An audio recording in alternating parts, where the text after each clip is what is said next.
नमस्कार। आज की बात के एक और अंक में आप सभी का स्वागत है। मैं हूं आपके साथ धर्म प्रकाश। हिमाचल प्रदेश पिछले कुछ समय में लगातार प्राकृतिक आपदा की मार झेल रहा है। साल दर साल हिमाचल की देवभूमि में कुदरती मार, प्राकृतिक आपदा लगातार बढ़ती जा रही है और नुकसान का आंकड़ा, नुकसान की तस्वीरें हर साल हर जगह से सामने आती हैं। इसे कम करने के लिए प्रयास भी लगातार हो रहे हैं और उन्हीं प्रयासों का एक हथियार, उन्हीं प्रयासों का एक जरिया आपदा प्रबंधन भी बना है।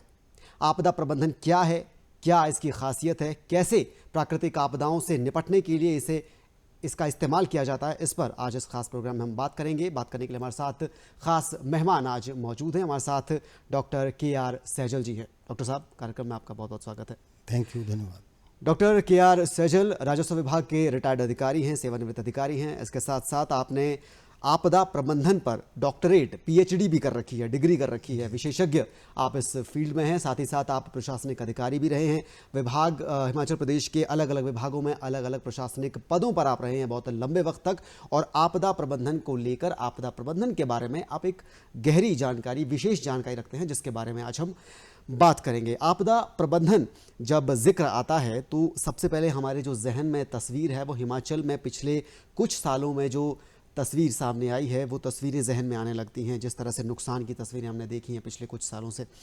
आपदा प्रबंधन असल में है क्या? आपदा प्रबंधन अधिनियम क्या है, कानून क्या है, कब ये अस्तित्व में आया और इसका विस्तार क्या है, इसका दायरा क्या है? आपदा प्रबंधन को प्राकृतिक आपदाओं से निपटने के लिए किस तरह से इस्तेमाल किया जा सकता है, इन्हीं पर आपके विचारों से कार्यक्रम की शुरुआत करेंगे। आपदा प्रबंधन भारतवर्ष में बहुत ही निगलेक्टेड सब्जेक्ट रहा और इट इज़ इन 1990s जब एक national disaster management centre IIPA new Delhi में खोला गया।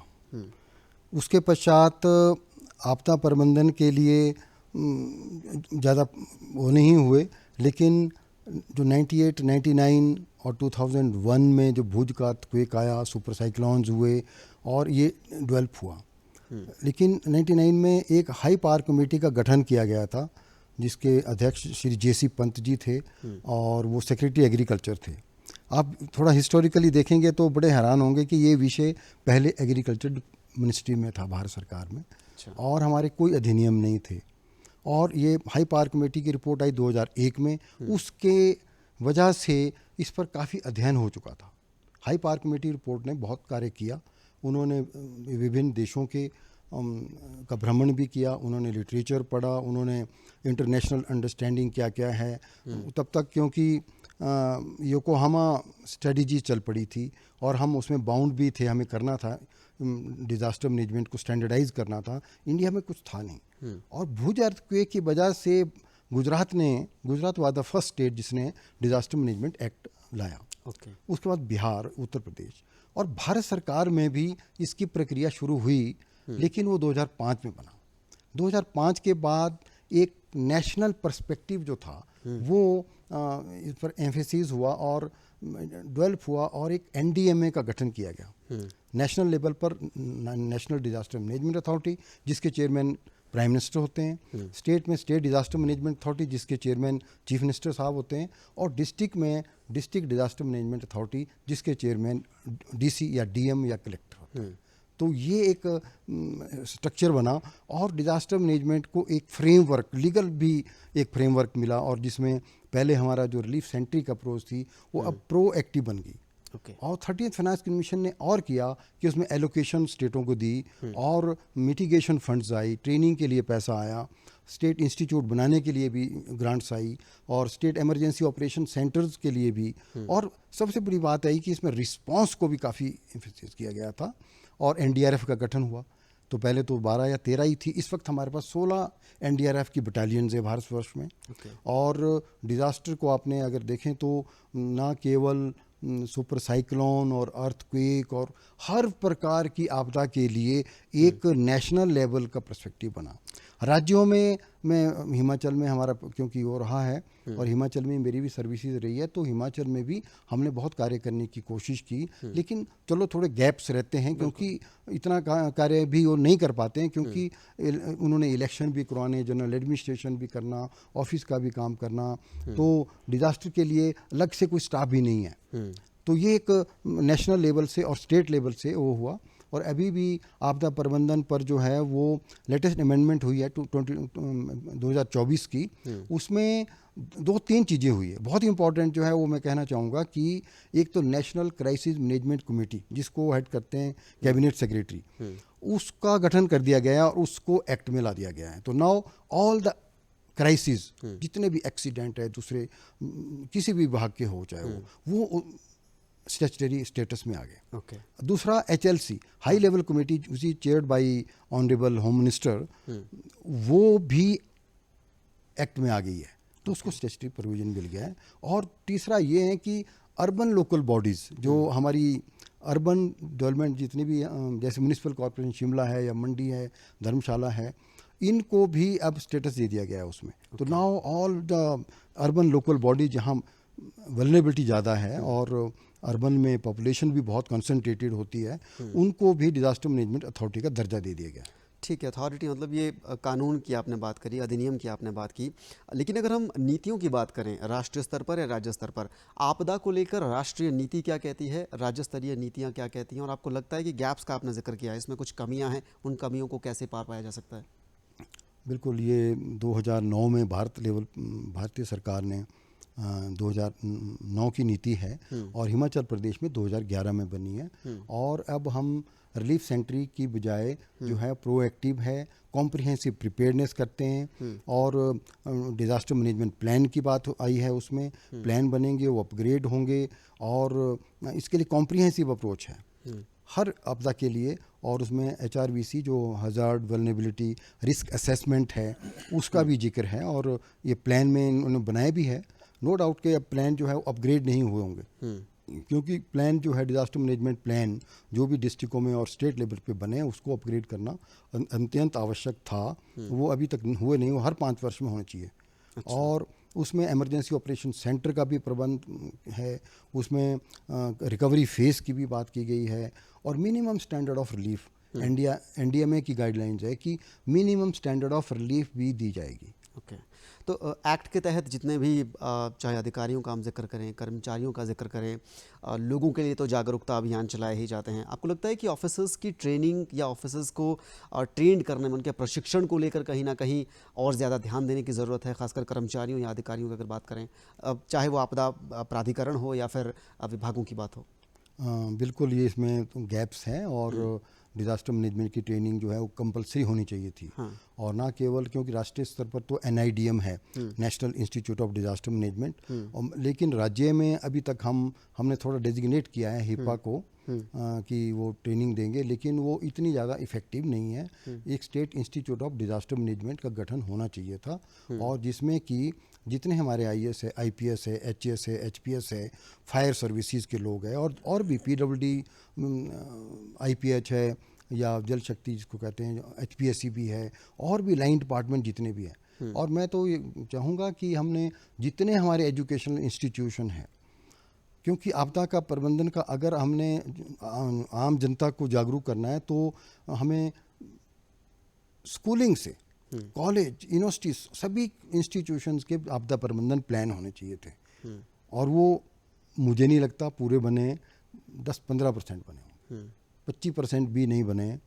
और हमारे 17 प्राइवेट यूनिवर्सिटीज़ हैं, 282 के करीब कॉलेज हैं प्राइवेट, गवर्नमेंट 142 कॉलेज है, मेडिकल कॉलेज अलग से हैं, इंजीनियरिंग इंस्टीट्यूशंस हैं, IIT, IIMs जैसे इंस्टीट्यूट हैं। लेकिन मेरी इन्फॉर्मेशन जो है, जो मैंने गैदर की थी, 20% ही बना पाए हैं, वो भी अप्रूव नहीं है। तो इस पर बहुत कार्य करने की ज़रूरत है। इसमें गवर्नमेंट डायरेक्शन दे तो ज़्यादा अच्छा होगा और प्लान बढ़ने चाहिए, जागरूकता भी फैलानी चाहिए और हर स्टूडेंट को, क्योंकि इंडिविजुअल लेवल से अगर स्टार्ट होगा तो वही बच्चे बड़े होकर नागरिक बनेंगे और एक हर इंस्टीट्यूशन में। और पब्लिक सर्वेंट को तो एक बार डिज़ास्टर मैनेजमेंट की ट्रेनिंग कंपलसरी होनी ही चाहिए। बिल्कुल। डिज़ास्टर मैनेजमेंट के बीच में आपदा का जब दौर आता है तो इमरजेंसी रिस्पॉन्स सिस्टम भी तैयार किए गए हैं सरकारों की तरफ से, प्रशासन की तरफ से। जिनका काम है कि चौबीसों घंटे इस तरह की घटनाओं पर ना सिर्फ निगरानी रखें बल्कि लोगों की जो शिकायतें हैं, लोगों की जो असुविधा है उसका भी समाधान करें, उस पर ध्यान दें। आपको लगता है कि इमरजेंसी रिस्पॉन्स सिस्टम्स जो हैं वो सही से काम कर रहे हैं, चौबीसों घंटे जो सेवाएं दी जानी चाहिए वो दी जा रही हैं, और उनमें मजबूती के लिए प्रशासनिक स्तर पर, सरकारी स्तर पर क्या कदम आपको लगता है कि उठाए जाने चाहिए या उठाए जा रहे हैं? जो emergency operation centre state level पे हैं वो तो एस्टेब्लिश्ड है, डिस्ट्रिक्ट्स में भी district emergency operation centre operate है, लेकिन उसमें क्या होता है कि जैसे ही आपदा की इंडिकेटर आता है या हमें वार्निंग आ गई, आईएमडी का वार्निंग आ गया कि आज शायद इसकी संभावना है, येलो अलर्ट है या ऑरेंज अलर्ट है या रेड अलर्ट है, वो चीज़ कोऑर्डिनेट करने की ज़रूरत होती है। और जब वो आ गया तो हमारा जो इमरजेंसी ऑपरेशन सेंटर है वो एक्टिवेट होना चाहिए 24/7। वो होता नहीं है, और उनका कोऑर्डिनेशन होना चाहिए डिस्ट्रिक्ट इमरजेंसी ऑपरेशन सेंटर से, ताकि वो मैसेज पूरे वो चले जाएं और वो आगे बीएसएनएल के थ्रू या और मीडिया है, जितना हमारा सोशल मीडिया है, उसके द्वारा जनता को हम इवैक्यूएशन के लिए रिक्वेस्ट कर सकते हैं। तो उसमें थोड़ा लैक ऑफ कोऑर्डिनेशन रहता है, और क्योंकि उनको भी ट्रेनिंग देने की ज़रूरत है और वो इस चीज़ को समझते नहीं हैं, वो क्या करते हैं कि वो ड्यूटी लगा देते हैं, तो एक ही आदमी 24 घंटे लग जाएगा, फिर वो थक जाता है, तो उससे वो काम चलता नहीं है। उसमें 8 आवर्स की रोटेशन पे ड्यूटी लगानी पड़ती है, उससे क्या होता है कि वो एक आदमी थकता नहीं है। दूसरे दिन दूसरा, तीसरे, मतलब ऐसे या तो दिन पे बांट लो या 8 आवर्स की उसमें लगा लें।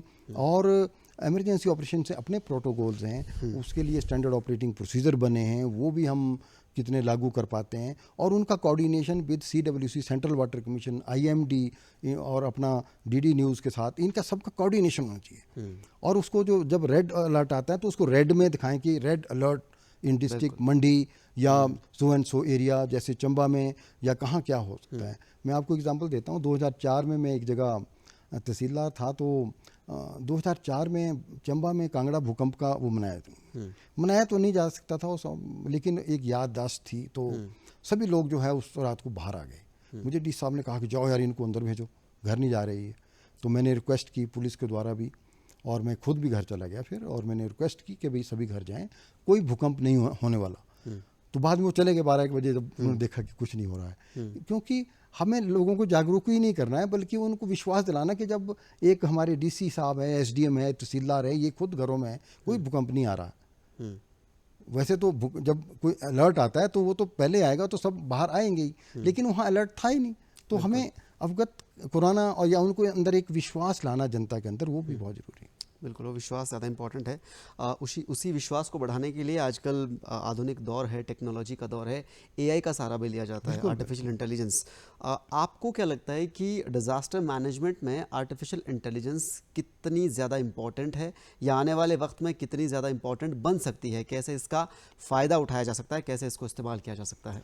बिल्कुल, आज के इस युग में हम जितना चेंजिंग सिनेरियोज देख रहे हैं, टेक्नोलॉजी की इतनी डेवलपमेंट हो गई है, तो एआई का सहारा तो बिल्कुल लेना चाहिए था। It should be integrated part of the emergency operation centre and all, जितने भी अलर्ट्स हैं, और वो सारे चेतक है या दूसरे सचेतक है हमारी, वो एनडीएमए की एक, उसके साथ साथ एआई में तो बहुत एडवांस लेवल की वो बात की गई है, और डिज़ास्टर मैनेजमेंट में इसको इंटीग्रेट करना चाहिए हमें, और इसमें रिसर्च भी होनी चाहिए। और बहुत सारा एरिया है, बहुत इसे मल्टी डिसिप्लिनरी है ना, जियोलॉजिकल है, जियोग्राफिकल है, हमारा लैंडस्लाइड्स हैं, फ्लड्स हैं, क्लाउड बर्स्ट्स हैं, और हाउस कोलैप्स बहुत हो रहे हैं हिमाचल में, रोड्स की कंस्ट्रक्शन हो रही है।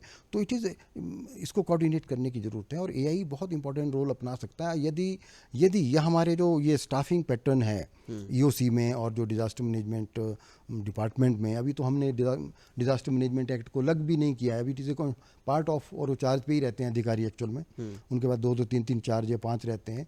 तो इसके लिए डेडिकेटेड, जैसे उत्तराखंड ने भी अच्छा काम किया, उन्होंने अलग से सेक्रेटरी डिज़ास्टर मैनेजमेंट बनाए हैं। अभी भी जो रिस्पांस था, उन्होंने एकदम प्रेस कॉन्फ्रेंस की और सॉर्टीज़ भेजी, एयर ऑपरेशन किया, इवैक्यूएशन किया। वैसे ही हमें भी डिपार्टमेंट में, चाहे रेवेन्यू में ही रखें, लेकिन सेक्रेटरी अलग होना चाहिए डिज़ास्टर मैनेजमेंट का, और उसके चाहे डायरेक्टर भी अलग हो, तो ज़्यादा एफिशिएंसी आएगी, ज़्यादा इंप्रूवमेंट आएगी।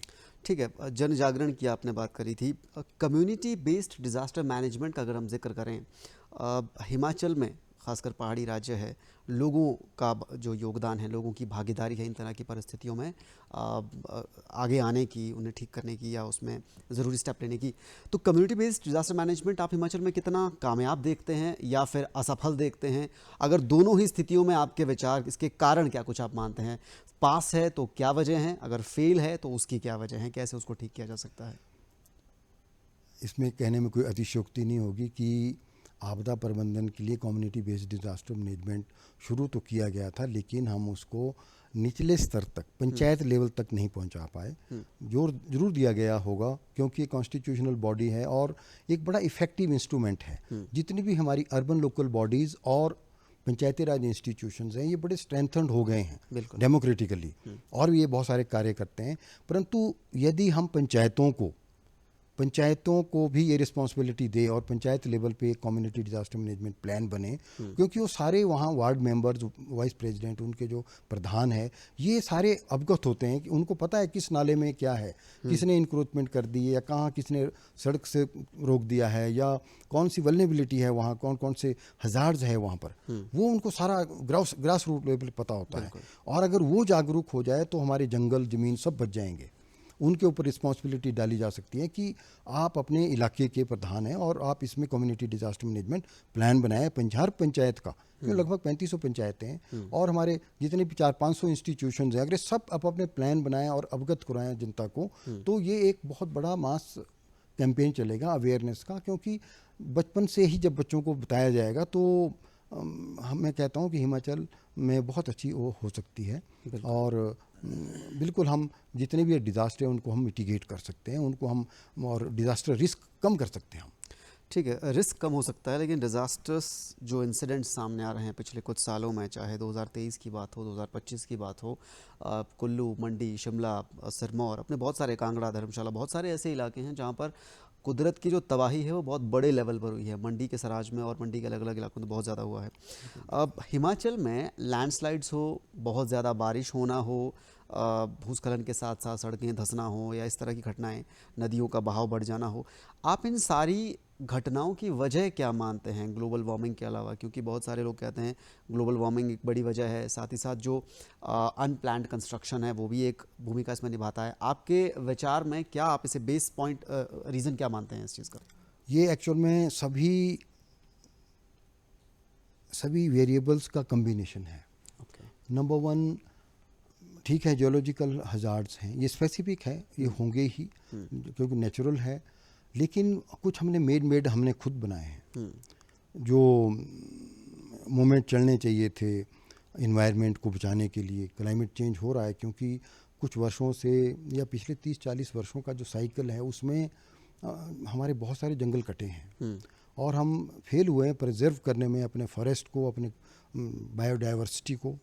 और क्लाइमेट चेंज होने की वजह से जो हमने अब बाद में डेवलपमेंट की है, अब आप देखिए कि पिछले 25-30 वर्षों में कितनी बिल्डिंगें बन गई, कितनी सड़कें बन गई, कितना इंफ्रास्ट्रक्चर बन गया, कितना फोरवेज आ गया, कितने। अब उसमें हम रादर एयरपोर्ट बनाते तो ज़्यादा अच्छा रहता, लेकिन हमने अब मेरे ख्याल 99% हमारी सारी पंचायतें, villages are connected with roads, फिर भी हमारी डिमांड कम नहीं हो रही है। तो जितना डेवलपमेंट हुई है और डेवलपमेंट की वजह से उसमें मिसमैनेजमेंट है, उसमें 90% मिसमैनेजमेंट ऑफ डिस्पोजल ऑफ मक्स हैं और डेब्रीज हैं और पेड़ों का कटान भी हुआ है और ढलान है क्योंकि 60 डिग्री 70 डिग्री के ढलान पर मकान बने हैं। तो हमारे जो TCP एक्ट है, रेगुलेशंस हैं, वो भी असफल हुए हैं, उनको हम रेगुलेट नहीं कर पाए, उसके लिए मॉनिटरिंग मैकेनिज़्म काम नहीं कर पाया है। तो ये सारे कंट्रीब्यूट करते हैं हज़ार। लेकिन डेवलपमेंट भी बहुत ज़रूरी है, विकास बहुत ज़रूरी है। और जब हिमाचल जैसे पहाड़ी राज्य की बात आती है, उत्तराखंड जैसे पहाड़ी राज्य की बात आती है, तो डेवलपमेंट जो मॉडल है वो और ज़्यादा चैलेंजिंग हो जाता है। आपको क्या लगता है कि विकास और पर्यावरण संरक्षण, डेवलपमेंट एंड एनवायरनमेंट प्रिजर्वेशन, ये दोनों क्या एक साथ एक ट्रैक पे चल सकते हैं अपना अपना ध्यान रखते हुए? क्या इसके लिए इस तरह की नीतियाँ, इस तरह के कदम उठाए जा सकते हैं, या फिर हमें पर्यावरण संरक्षण के लिए विकास को दरकिनार करना होगा या डेवलपमेंट को अपनाने के लिए पर्यावरण को कुर्बान करना होगा? आपको लगता है कि थोड़ा सा इसमें ध्यान देने की ज़रूरत है? ये बात सही है कि विकास और आपदा जो है ये साथ साथ नहीं चल सकते। इसमें संतुलन बनाना बहुत ज़रूरी है। सस्टेनेबल डेवलपमेंट का जो है दिया है, लेकिन मुझे नहीं लगता हमारे यहाँ तो, क्योंकि डेमोक्रेसी है और डेमोक्रेसी में हम इतना मॉनिटर नहीं कर पाते, क्योंकि लोग नाराज़ हो जाते हैं, लोगों में जागरूकता नहीं है, हम लोगों को समझाने में असफल रहे हैं। लोगों में अभी इसको देख के 2-4 महीने तो हम रहेंगे, 6 महीने तक रहेगी मेमोरी। अभी यूनिवर्सिटी में के पास भी 2-3 साल पहले हुआ था, और जगह भी बहुत ही भयानक वो हुआ। इस बार भी इतने भयानक सीन देखे हमने सारे। तो ये थोड़े दिन चलता है, मेमोरी इज़ वेरी शॉर्ट। उसके बाद फिर वही काम हो जाएगा, फिर वही डेवलपमेंट, क्योंकि प्रोजेक्ट्स आर अंडर कंस्ट्रक्शन है, चले हुए हैं, ये चलेंगे ही। लेकिन मुझे ये लगता है कि हमें कहीं ना कहीं रेगुलेट करना पड़ेगा, मॉनिटरिंग करनी ज़रूरी होगी, और डेवलपमेंट के वर्क वही हो जो नीड बेस्ड हो। अगर ज़रूरत है तो इंस्टीट्यूशन बने, जो नहीं है तो वैसे ही मत बनाइए। बहुत सारे इंस्टीट्यूशन देखो बंद करने पड़े, क्योंकि वहाँ क्लासेज ही नहीं, स्टूडेंट ही नहीं है। बिल्कुल। हमारे एक वो था, चाहे स्कूल हो, चाहे कॉलेज हो, यूनिवर्सिटीज़ हो। यहाँ सुल्तानपुर के पास एक यूनिवर्सिटी है, वो भी काफ़ी कंट्रोवर्सीज़ में रही है।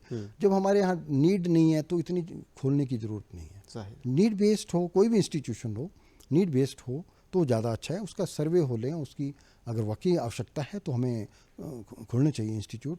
लेकिन अगर आवश्यकता नहीं है, और लोगों को समझाना, लोगों तक अवेयरनेस फैलाना, लोगों को उनकी पार्टिसिपेशन को बढ़ा दो। पार्टिसिपेटरी मैनेजमेंट यही कहती है कि आप उनकी भागीदारी को बढ़ा दो, तो वो खुद ही डिसाइड कर देंगे। वो खुद ही बोलेंगे मुझे ये सड़क नहीं चाहिए जी, हमें लिंक रोड दे दो, एम्बुलेंस रोड दे दो, हमें यहाँ से 2 वे या 4 वे नहीं चाहिए। तो लोगों को इन्वॉल्व किया जाना चाहिए। लोगों की इन्वॉल्वमेंट ज़रूरी है, और साथ ही जो नीतियां हैं, जो पॉलिसीज़ हैं, उनमें भी काफ़ी हद तक थोड़ा सा हमें चेंजेस देखने होंगे, ताकि जो पर्यावरण संरक्षण है, एनवायरमेंट प्रिजर्वेशन है, और जो डेवलपमेंट है, वो दोनों एक रास्ते पे चल सके, बिना एक दूसरे को डिस्टर्ब किए। ना ही पर्यावरण को कोई नुकसान पहुंचे और ना ही विकास की रफ्तार थमे। और इसमें भागीदारी सिर्फ सरकारों की नहीं है, सरकारों के साथ साथ तमाम प्रशासनिक तबकों की है, और साथ ही साथ सबसे बड़ी जिम्मेदारी आम लोगों की भी है, आम नागरिकों की भी है। डॉक्टर साहब, इस खास कार्यक्रम में आप आए, आपने वक्त दिया, आपने विचार हमारे दर्शकों के साथ साझा किए, इसके लिए आपका बहुत बहुत शुक्रिया, बहुत बहुत धन्यवाद। और उम्मीद है कि आपदा प्रबंधन को लेकर डॉक्टर साहब के विचारों से आपको भी जानने का मौका मिला होगा, जानने की एक समझ मिली होगी कि किस तरह से आने वाले वक्त में प्राकृतिक आपदा से निपटने के लिए जन जागरण बेहद ज़रूरी है। आज के इस कार्यक्रम में अभी के लिए फिलहाल इतना ही। दीजिए इजाज़त, नमस्कार।